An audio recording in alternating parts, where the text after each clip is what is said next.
Halo, perkenalkan nama saya Umi Khairyah dari kelas 2018A NIM 008. Di sini saya akan menjelaskan apa sih High Altitude Illness itu. High Altitude Illness merupakan sekumpulan gejala paru dan otak yang terjadi pada orang yang baru pertama kali mendaki. Biasanya, gejala ini sering terjadi saat orang mendaki di ketinggian lebih dari 3000 mdpl. Apa sih penyebabnya?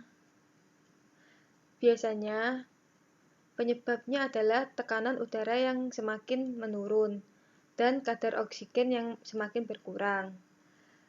Bagi seseorang yang tidak terbiasa di ketinggian, tubuhnya perlu cukup untuk beradaptasi dengan kondisi tersebut. Gejala altitude illness biasanya muncul ketika tubuh tidak cukup waktu untuk beradaptasi dengan udara ataupun kadar oksigen yang ada di ketinggian tersebut. Beberapa kondisi yang sering atau resiko seseorang yang mengalami altitude illness. Biasanya yaitu berada di daerah dataran atau tinggalnya di daerah dataran rendah. Yang kedua, pernah mengalami altitude sebelumnya. Ataupun saat mendaki, mereka terlalu cepat atau lebih dari 300 meter per hari. Bisa jadi atau bisa juga saat jalur pendakian yang sulit dan membutuhkan waktu atau energi yang cukup.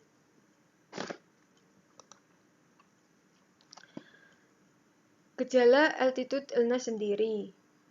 Biasanya gejala ini muncul di ketinggian lebih dari 3000 mdpl. Gejala biasanya muncul dengan tingkat yang berbeda-beda. Bisa jadi ringan ataupun berat, tergantung pada kecepatan seseorang saat mendaki. Beberapa gejala yang umum terjadi akibat altitude illness. Biasanya mereka akan mengalami sulit tidur. Selanjutnya biasanya juga mengalami kelelahan ataupun mual, muntah, sakit kepala, jantung berasa berdebar-debar, dan sesak nafas. Pada kasus altitude illness yang parah, biasanya kulit mereka akan membiru atau sinuosis. Dada serasa ditekan, batuk berdarah, hingga sulit berjalan, linglung, dan mudah marah, hingga penurunan kesadaran.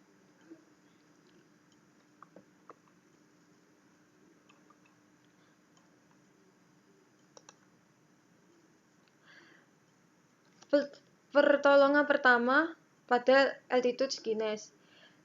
Biasanya penderita altitude sickness atau yang mengalami gejala altitude sickness dibawa turun dari ketinggian tersebut. Penting untuk diingat, jangan mencoba mendaki lebih tinggi lagi meskipun gejala yang dialami cukup ringan. Sambil membawa penderita turun di ketinggian, langkah pertama yang harus dilakukan adalah longgarkan pakaian penderita dan beri ruang yang cukup agar penderita bisa bernafas. Kemudian pastikan penderita minum banyak air putih agar tidak mengalami dehidrasi atau kekurangan cairan. Berikan paracetamol ataupun ibuprofen untuk mengatasi sakit kepala yang diderita. Jangan memberikan minuman yang beralkohol atau obat tidur kepada penderita. Jika penderita yang di gunung memiliki kondisi yang tidak memungkinkan untuk turun, hubungi petugas evakuasi untuk dibawa turun. Biasanya sambil menunggu pertolongan datang, jaga suhu tubuh penderita agar tetap hangat. Batasi aktivitas fisik penderita dan biarkan istirahat.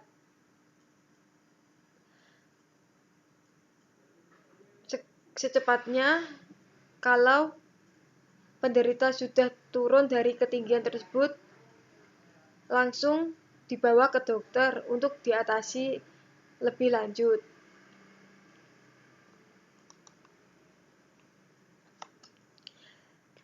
Pengobatan altitude sickness.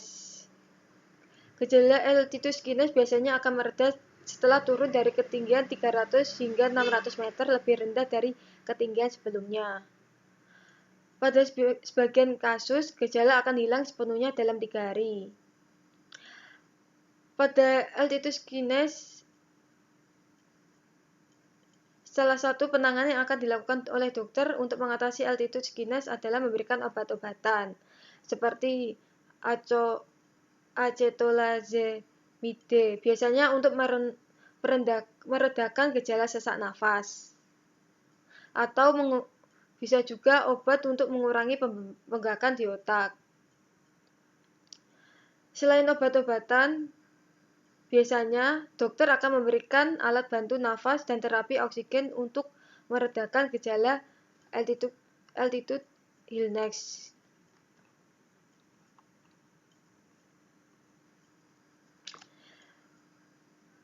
Pencegahan altitude illness biasanya jika mendaki gunung atau pergi ke dataran tinggi, sebisa mungkin ketahui dulu ketinggian daerah yang akan dikunjungi, atau cari tahu apa saja gejala altitude yang bisa terjadi beserta gelombang pertamanya. Bila menyadari gejala lebih awal dan gejala tidak hilang setelah 24 jam, segera turun dari ketinggian yang lebih rendah agar tidak bertambah lebih parah. Untuk mencegah altitude illness biasanya dengan aklimatisasi, yaitu memberikan waktu bagi tubuh untuk beradaptasi dengan kondisi di ketinggian. Biasanya melakukan pendaki secara bertahap, tidak lebih dari 300 meter per hari, atau istirahat 1-2 hari tiap mendaki, jarak 600 meter. Lakukan istirahat secara berkala jika mendaki gunung dengan ketinggian lebih dari 2400 mdpl.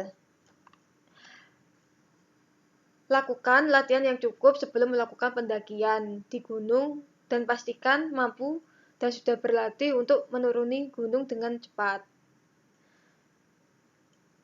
Jangan lupa meminum air putih yang banyak untuk mencegah dehidrasi dan makan makanan dengan kandungan karbohidrat tinggi. Lakukan pemeriksaan kesehatan ke dokter sebelum melakukan pendakian agar kita akan lebih tahu bagaimana kondisi kita sebelum mendaki.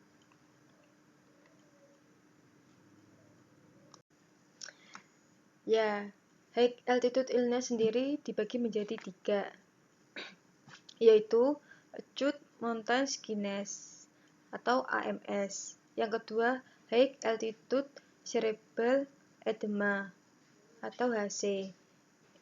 Yang ketiga, high altitude pulmonary edema. Yang pertama adalah AMS atau acute mountain sickness. Biasanya penyakit ini terjadi di atas ketinggian 8.000 kaki. Biasanya tanda-tandanya sendiri adalah tubuh mulai terengah-rengah, mual, pusing, sakit kepala yang parah, kompresi dada, agresi.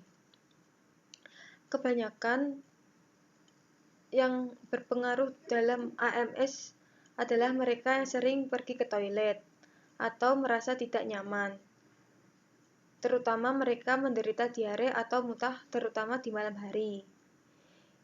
Ini semua adalah gejala klasik dari AMS. Beberapa orang berjalan dengan baik, pada hari pertama, dan pada hari kedua mereka cenderung berjalan, dan pada hari ketiga mereka memiliki masalah kesehatan.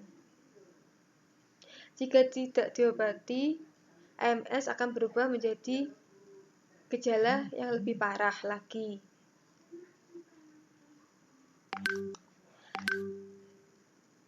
Selanjutnya adalah edema paru atau HP, High Altitude Pulmonary Edema. Biasanya atau ketinggian ini lebih parah daripada AMS. Pada penyakit ini berhubungan dengan paru-paru atau penimbungan cairan di dalam tubuh. Cairan dari darah bocor ke kantung udara dan paru-paru karena tekanan ketinggian tinggi di paru-paru. HP ini sering dinamakan maut jika seseorang terkena paru-paru mulai tenggelam dalam cairan tubuhnya. Gejala HP sendiri adalah mereka akan mengalami kelelahan, kehilangan selera makan, terengah-engah, suara sesak di dada, batuk kering, dan HP dapat diobati dengan mengidentifikasi gejala sedini mungkin dan bertindak secepat mungkin. Dan yang terakhir adalah HC, High Altitude Cerebral Edema. Biasanya seseorang yang mengalami HC ini otaknya mulai membengkak. Cerebral artinya berhubungan dengan otak, dan edema penimbunan cairan di bagian tubuh. HC terjadi karena pembuluh darah di otak melebar dan cairan terkumpul di otak. Sakit kepala adalah gejala umum yang memiliki HC. Sakit kepala yang tidak akan hilang dengan obat apapun. Ada beberapa gejala untuk mengidentifikasi HC adalah sebagai berikut, yaitu berjalan pusing, sulit untuk berbicara, sering berhalusinasi, tidak dapat melihat dengan jelas, atau otak memberi tahu tubuh sesuatu tapi tubuh melakukan sesuatu. Ini adalah gejala khas dari HC. Seseorang yang mengalami HC biasanya mengalami koma untuk beberapa jam ke depan. Jadi sangat penting untuk bertindak sebelum menjadi lebih parah. Ya, sekian yang bisa saya akhiri. Mohon maaf bila ada kesalahan kata atau saya memberikan materinya kurang berkenan. Saya akhiri. Wassalamualaikum warahmatullahi wabarakatuh.